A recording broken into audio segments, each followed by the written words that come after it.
mobility.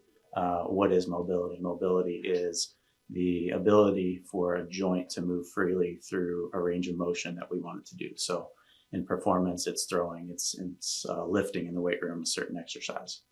So in terms of performance on the field, we want to make sure that we can be mobile on the field, get into positions, move quickly through, whether it's pitching on the mound, whether it's fielding position, quickly and efficiently have the body be in quote unquote an equilibrium or balance without having to deal with imbalances or movement dysfunction to where it's going to impact our performance negatively.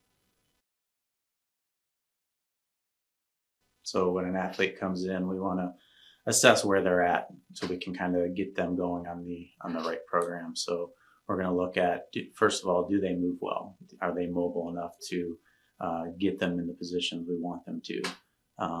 If they can, are they stable enough? Do they have the stability to apply those loads, those forces to get into the movement patterns that we want them to get into?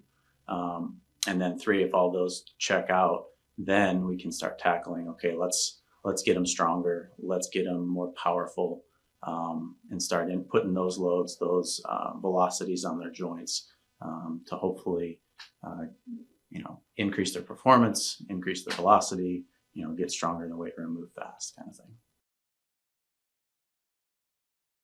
So when an athlete comes in, when a player comes in, at the youth level, we're going to emphasize movement quality because they need to learn how to move in the weight room, on the field, get into the mechanics of things. So very ground level type movements.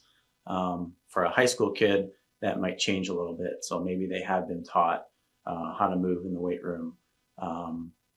Their emphasis needs to be more on stability and strength at that point. For some of your higher level college players, or even college player at all, and pro guys, they move well, they may compensate well, they already do things well at a high level. So now we need to take what they do well, maybe tweak it a little bit. Maybe there's an emphasis, they're strong enough, they can get under a bar, they can squat 200, 300, 400 pounds, whatever it is. But now we need to translate that into more of a power movement. So developing speed and quickness, and getting them to move faster. Those types of progressions from movement quality to stability and strength to power is kind of the focus with each of those age groups, with each of those training ages as you progress with an athlete.